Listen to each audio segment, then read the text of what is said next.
I mean, let's be honest. It does not get any tougher than playing the Oregon Ducks.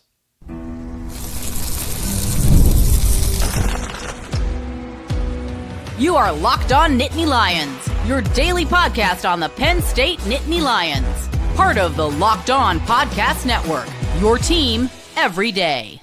And as always, thanks so much for making Locked On Nittany Lions your first listen and watch every single day. My name is Zach Seyko. I am your host of the show. We are talking Big Ten championship game, if you can believe that. Thank you, Michigan, as Penn State is taking on the Oregon Ducks. It does not get any tougher than that. They're the number one team in the country for good reason. So let's get some early thoughts out there about Oregon. Talk about Penn State's dominant 44-7 win over Maryland and who's in the right, James Franklin or Mike Locksley. I think James Franklin makes a good point there. Starting with Oregon, though, I mean, the matchup doesn't get any tougher than this because Oregon is a complete team. Oregon beat Ohio State, and I had a similar thought process when it came to the Buckeyes. I know they're 10-2, but the matchup is still going to be daunting, difficult. And Michigan played an incredible game, but you have to look at this team on paper in this given moment, and that's how I see Oregon. You look at the quarterback, you look at the backfield, multiple options in the passing game, 3 different wide receivers, a world-class tight end, an offensive line that has multiple NFL prospects that gives Dillon Gabriel time to go through his progressions, to make those reads, to get the football to those playmakers, and then you flip it over defensively. So they play complementary football. This is a complete team, a defensive line, a front 7 that is elite, a defensive backfield that was built through the transfer portal, but is building chemistry progressively 12 games in, so they certainly have it figured out. And Dan Lanning, coaching staff, one of the best in the country. They did not get here by accident. They did not get to the Big Ten championship by accident. They are undefeated for a good reason.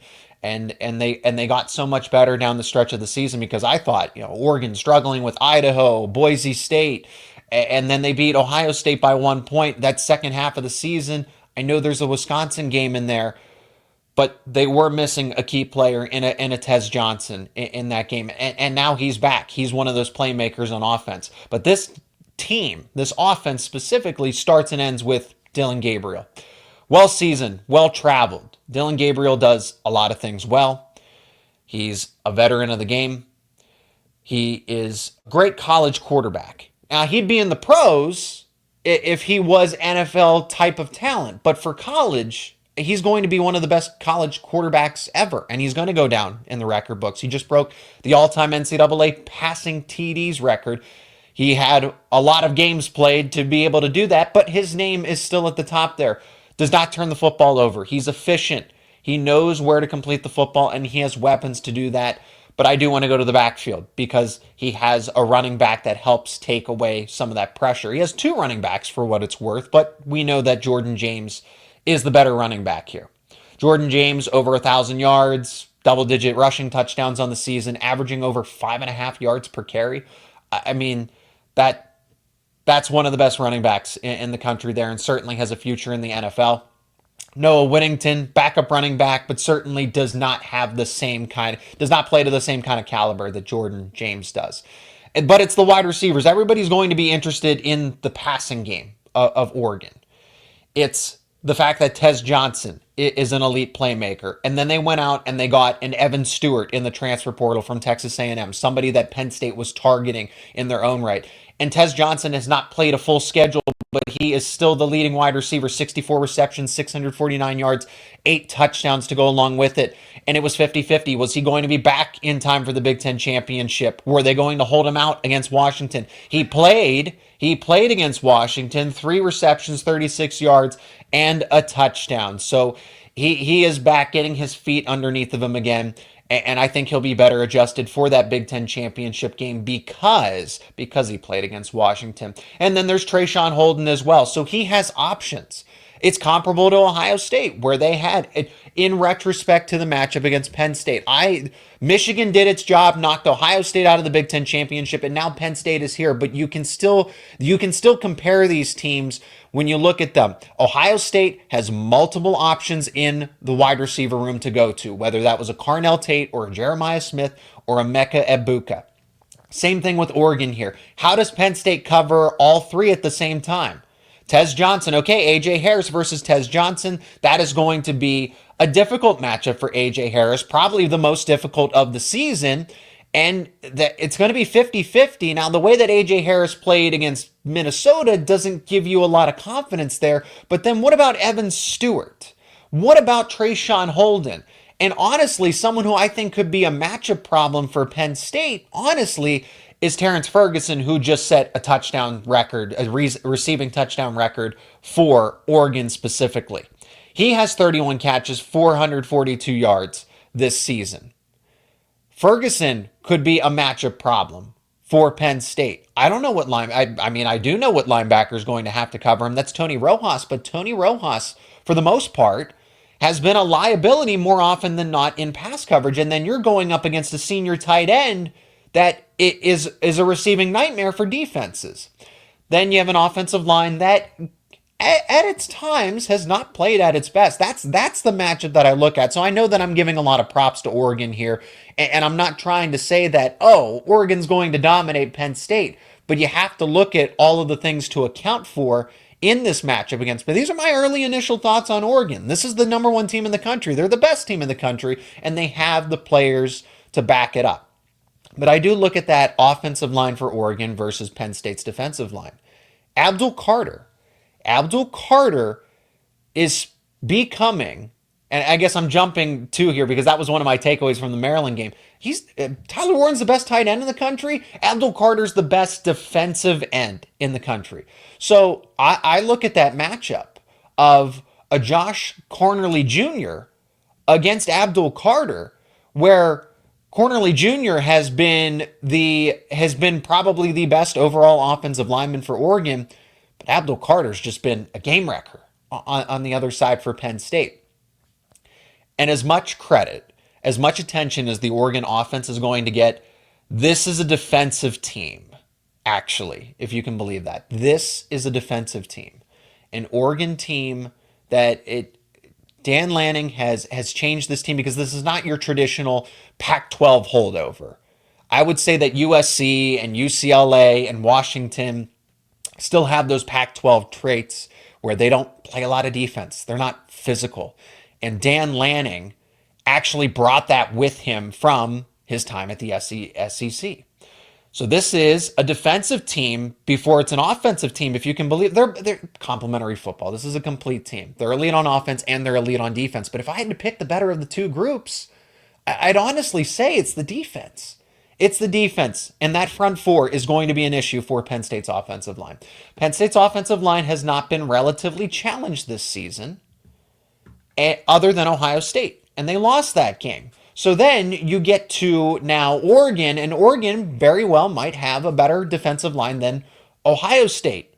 You look at a Derek Harmon, a Jeremy Caldwell, that's in the middle there. They not only eat up space, but they make plays. Typically, interior defensive linemen block for the linebackers to make those plays.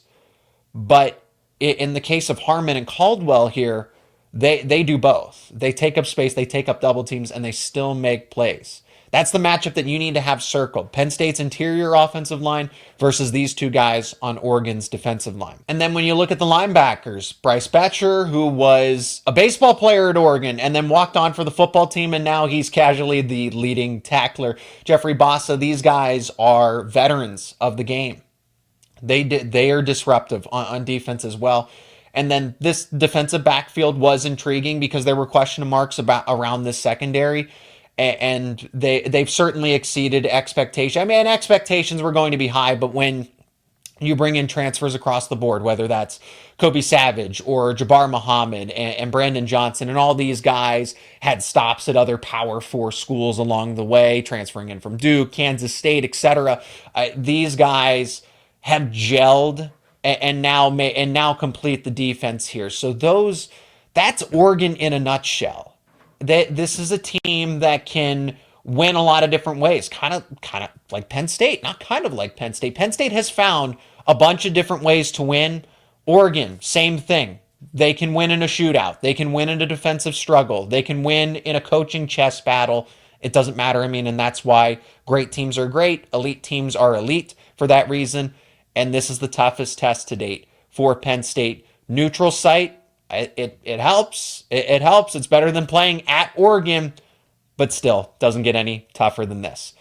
Let's talk more about Penn State's win over Maryland. So we know that the Nittany Lions needed help to get into this Big Ten championship game, but they still had to take care of business, and they did more than that.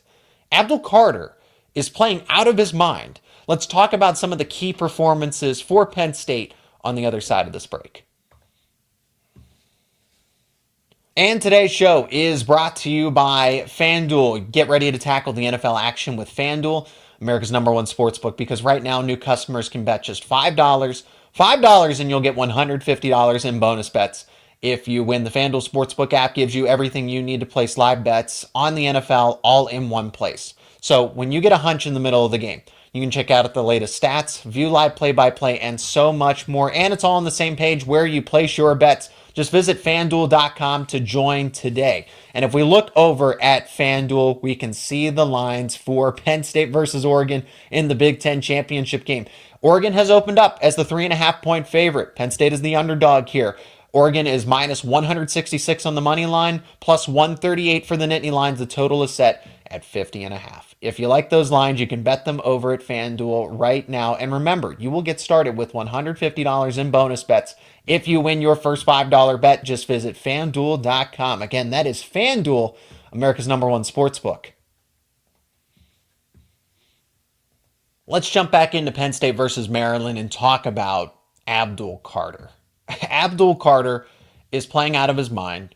He is reaching his potential because I still don't even think that he has reached that peak.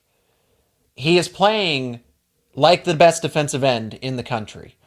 And this was someone who had a slow start to the season. There were growing pains. It is not easy to change positions in the same season and have the productivity that he is having. But somehow he's done that. Somehow in the same season, before the regular season even ended, we are truly seeing some of the best football imaginable by Abdul Carter. Abdul Carter is now he is not the leader in tackles for loss in the country. He's second. He's pretty close. He led Penn State in tackles against Maryland, 6 total tackles, 2 sacks, the 2 tackles for a loss, 1 quarterback hit. He was so close to the hat trick. So close to the hat trick. Remember the discourse around how Penn State should move Abdul Carter back to linebacker? They switched to a 4-2-5 for a reason. You didn't need Abdul Carter at linebacker. They were going to be okay. Now, it looked pretty thin there as far as the numbers go. Tony Rojas certainly has not exactly lived up to expectations here. But I'm not trying to come down on Tony Rojas here. I think he's performed fine. Could he be better? Are we waiting for that breakout moment? Yeah, and maybe that will come in the postseason here. But in regards to Abdul Carter, it was not red alert at linebacker. He just needed time to get adjusted at defensive end. He had to learn the moves. He had to learn the technique. He had to perfect the technique. He had to perfect those moves. And Abdul Carter is continuing to add to his arsenal of attacking offensive linemen and getting to the quarterback. So for somebody that has really played, I want to say 7 or 8 games where he's been as competent as he can be at defensive end.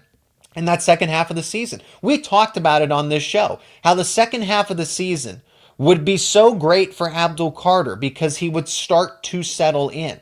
So for somebody that has played 8 games effectively at defensive end, the first 4 was a learning moment for him. And he still contributed, right? It's not like he didn't contribute. Maybe in the first 2 games. West Virginia and Bowling Green, the tape was not good. But then, okay, those were teachable moments for him. But that 3rd and 4th game, okay, started to come on strong. And then after that, the next 8 games here in the regular season, Abdul Carter started to turn into that elite playmaker again. And he's honestly even better as a defensive end than he was as a linebacker at his best. Between those 2 positions, Abdul Carter now at defensive end is more disruptive for Penn State's defense than what he was at linebacker. And that's saying something. And that's why Penn State made this change, because getting him closer to the line of scrimmage made tons of sense. We're not going to forget about the discourse, but we're going to understand why people thought it was the right thing to move Abdul Carter. Penn State played the long game here, and it paid off. It paid off in this instance when you can trust somebody like Abdul Carter. That has to do with Abdul Carter being able to learn on the fly like that, and Dion Barnes too, for being able to coach him up. This is the first time they really worked together. Abdul Carter was with the linebackers and Manny Diaz. And then he had to work with Dion Barnes for the first time. And also Tom Allen, James Franklin, to sit back and say, hey, our defense might be better suited to take a risk here, to take a gamble, and move somebody who has been such a lock for us defensively at linebacker. We know what we're getting. We're still getting a solid playmaker, one of the better players in the Big Ten and in the country. But what if he can be even better than what we have at linebacker if we put him at defensive end? So his stock went down, but then it came all the way back around, and now it's to the moon. It's to the moon. And Abdul Carter, Tyler Warren gets Tyler Warren has the name, the description, and he's earned it as the best tight end in college football. Abdul Carter deserves that same recognition as the best defensive end in college football. And I'm surprised I'm going to copyright that from James Franklin and say that was mine, because when he starts saying it here down the stretch, if Abdul Carter has a game-changing type of moment against Oregon or in the postseason, a strip sack fumble that defines the game and swings it in favor of Penn State, and then he's going to go around and say that he's the best defensive end in the country, I'm going to say, no, I said that first, coach. I'm the one that said that first. Abdul Carter, defensively, Penn State has the star power to go through the postseason between Abdul Carter and Tyler Warren. So let's pivot to Tyler Warren, because Tyler Warren had another solid game, and it's no surprise here because we talked about that through our previews, that the big difference here is that Penn State has Tyler Warren and Maryland does not. And Maryland doesn't even have an option to guard him. They don't even have somebody that can at least limit him. The game script took away from Tyler Warren contributing more in this case because he got pulled from the game early. So I thought that he would have a similar performance in the sense that Travis Hunter did, where Travis Hunter of Colorado, wide receiver, defensive back. If you don't know about him, he's in the Heisman conversation. Tyler Warren, I thought, was going to have a similar type of game of where Penn State was going to go all out, and they tried. They certainly tried. They had him in the backfield. They had him taking snaps early in the game. He threw the football. That one play actually turned into a rush because it was a backwards pass from Drew Allar. But the wherewithal by Allar to know where Warren is and then Warren to make something out of nothing. It's the yards after catch where Warren is really a difference maker as a tight end, because most tight ends are possession receivers. They get the football. They might get 4 or 5 extra yards just because they're so big and tough to bring down. But Tyler Warren does more than that. It's the ability to take the football, make some moves, hurdle someone, not just a stiff arm or a lower the shoulder type of thing. No, you can't go. You can go low on tight ends most of the time. 99% of the time you can go low on tight ends, but not Tyler Warren. And so he had his Heisman plays. I don't know if this was another Heisman moment type of game, because this is just where the bar is. 6 catches, 68 yards, 1 touchdown. He threw for 1 pass that went for 9 yards. And then he had the 3 attempts, but the one big play was the 29-yard carry, if you will, 29-yard carry. But that ultimately puts him over. That ultimately puts him almost to 100 receiving yards if he catches that. So if it ends up being ruled as a catch. So Tyler Warren had, I think this gets him to New York, in my opinion. He should be invited to New York. That would do a lot for a program, a tight end, getting to be one of the invites to the Heisman ceremony in New York City. He certainly deserves it. I don't know that he will. But watching Tyler Warren all season long, just how valuable he is to Penn State, Penn State's offense, I don't know that it would be half as productive as it is with Tyler Warren. Tyler Warren is that valuable to Penn State's offense. Sure, other guys would certainly step up in his absence, but defenses still can't figure out Tyler Warren. James Franklin acknowledged it. Maryland's defensive game plan was to take Tyler Warren away, and they could not. Drew Allar, I thought, had one of his best games of the season. And the box score is not going to reflect that. The box score will not reflect that. 17 of 26, 171 yards and 1 touchdown. Completion percentage, 65%. Anytime you have a completion percentage of 65 or better, that's a good day. That's a solid day. Drew Allar was able to make all the right reads. There was never a moment in time where Allar made a mistake. Certainly had some timing issues with Julian Fleming, for example, but that kind of seems par for the course. It's these minuscule things where it's just, okay, that was a bad down. That's not a bad series. That's not a bad drive. It's not a bad quarter, half. You get my point. Is that one doesn't turn into two, into four, into eight, and it continues to double and snowball in the snowball effect. It's one mistake, and then that's it. And that's what's most respectable about Drew Allar's game, is the decision making. He went through his progressions. He extended plays. Everything was the status quo. He always seemed to find, even under duress, he always seemed to find the right player at the right time in this game. So no, he did not throw 50 times for 350 yards, multiple touchdowns.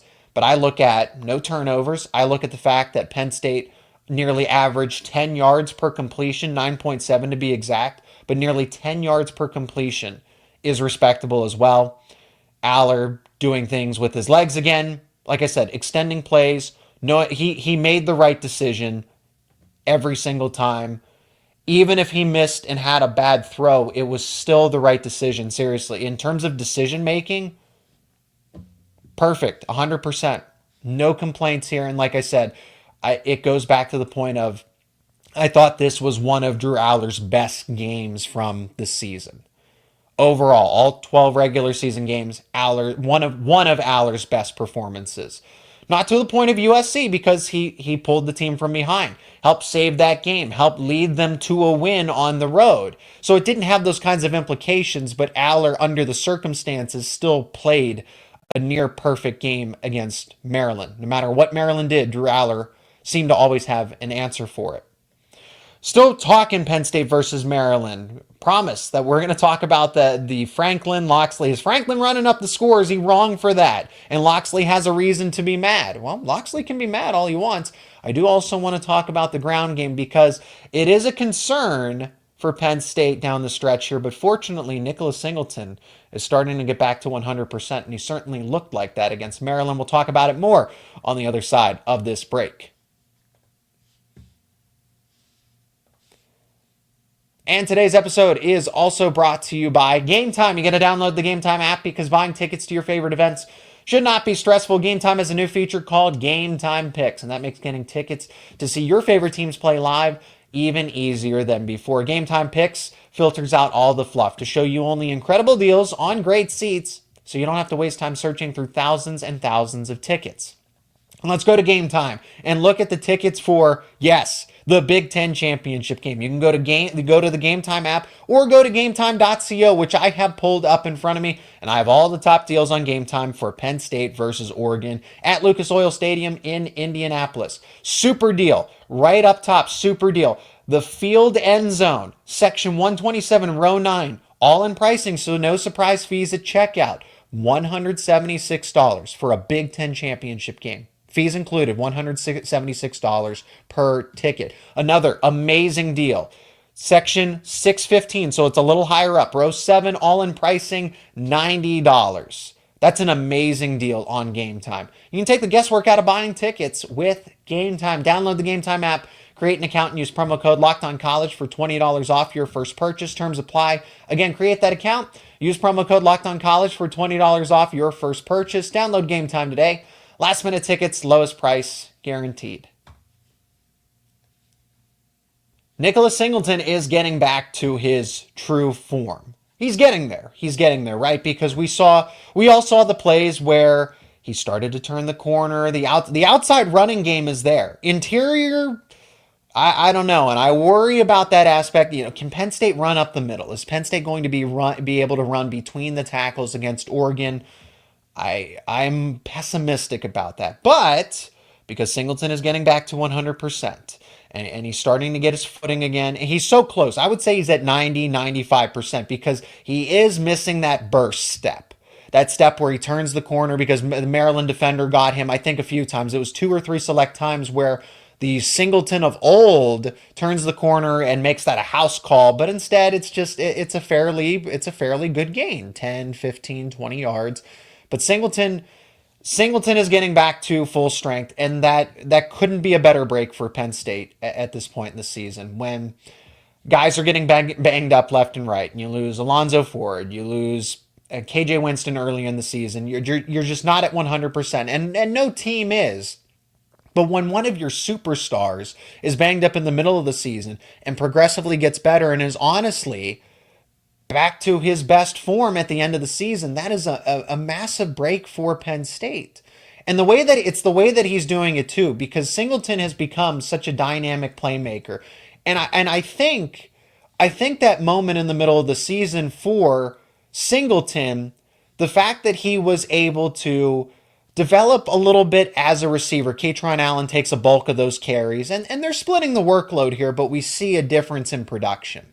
Singleton, 13 carries, 87 yards, 2 touchdowns, being physical and speedy, both of them. The speed element is there, but you'd like to see him have that 5th, 6th gear again. He'll get there. And then Kaytron Allen's 13 carries to 34 yards and no touchdowns.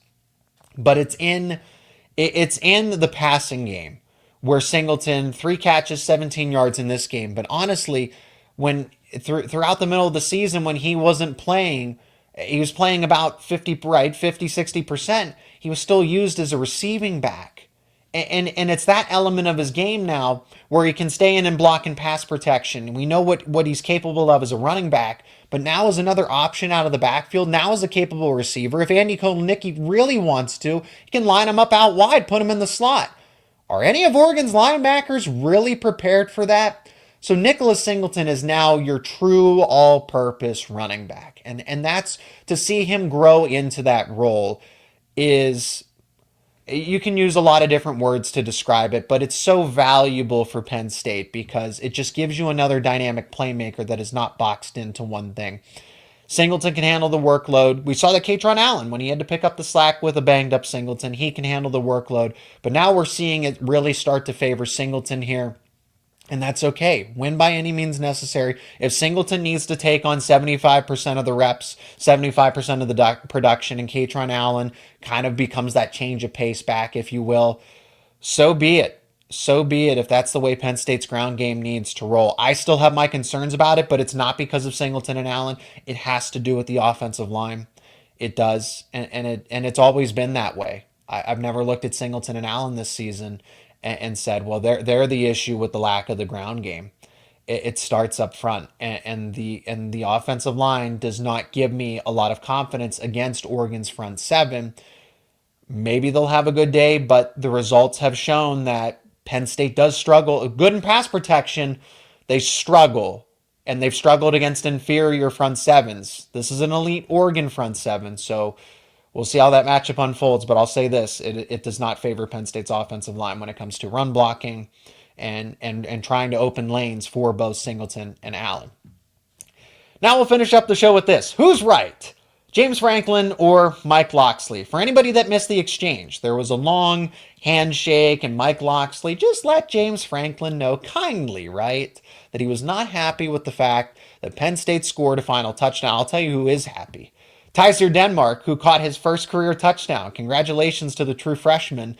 Somebody that I think can have a breakout moment at any point in time in the season. We will see here. Trey Wallace was not available. Well, he was questionable, but did not play in this game against Maryland. Now, Penn State didn't need him. Julian Fleming's been banged up, but he did play against Maryland. So that opportunity for Tyser Denmark, and go figure, he was committed to Oregon. Maybe it happens in the Big Ten Championship. I don't know. But I do feel like we are on the cusp of some sort of huge play from Tyser Denmark when we're least expecting it, if he can get onto the football field. If Penn State keeps him on the sideline, so be it here. But back to Mike Locksley and James Franklin.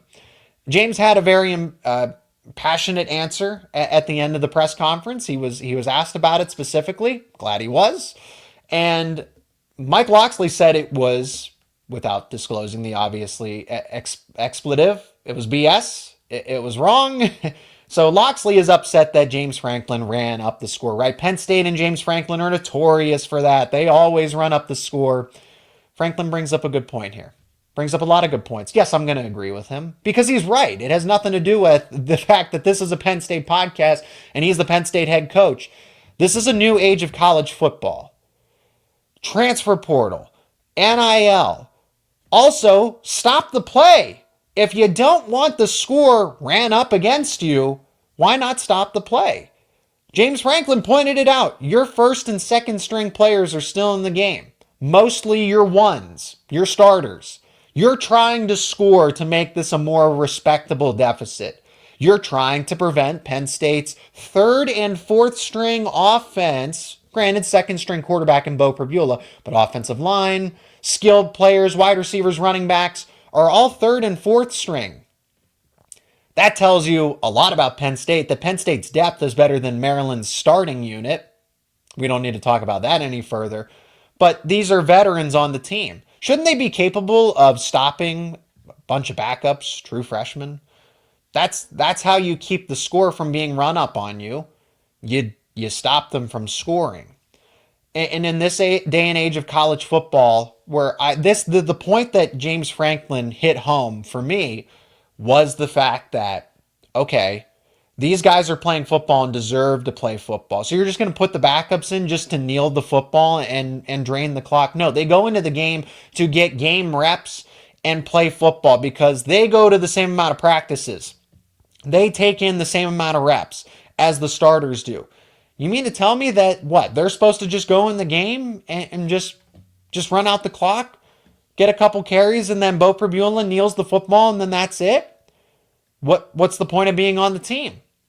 You do need to keep players happy. You also have to keep in mind that the College Football Playoff Committee is watching. Style points matter. Deficits matter. Margins of victory matter. And James Franklin said it best. If you can't understand that, it's really not his problem. So Maryland has bigger problems to worry about. Is Mike Locksley on the hot seat? Maybe he is. They did not live up to expectations. That was supposed to be one of the better teams in the Big Ten, and they finished with 4 wins. That was not a good team. That was not a good team this season. So Mike Locksley's problems are bigger than Penn State scoring an extra 6 points in the final seconds, literally on the final play of the game. Congratulations to Tysier Denmark. I agree with James Franklin here for all the variety of reasons. The third and fourth string players deserve just as much of an opportunity to play when they can, because they do all the same work, all the same prep throughout the season. So they're not just going in the game for the fun of it. They are going into the game to maximize their opportunity. And I don't know why that needs to... These guys have been... Mike Locksley is not a brand new head coach. He should know that. He should understand that. He's been a veteran in this for a long time. I digress. That's going to do it for this edition of Locked On Nittany Lions. I appreciate each and every one of you for checking out this episode. More importantly, be a part of the conversation. Let me know your thoughts down in the comments section about Oregon, about Penn State's matchup with the Ducks, about Penn State versus Maryland, and if you agree with Mike Locksley or do you side with James Franklin. Please leave a like on this episode. I'd really appreciate it. And if you're not already, become an everyday or subscribe to Locked On Nittany Lions on YouTube and wherever you get your podcasts for the latest conversations around your favorite Penn State sports teams.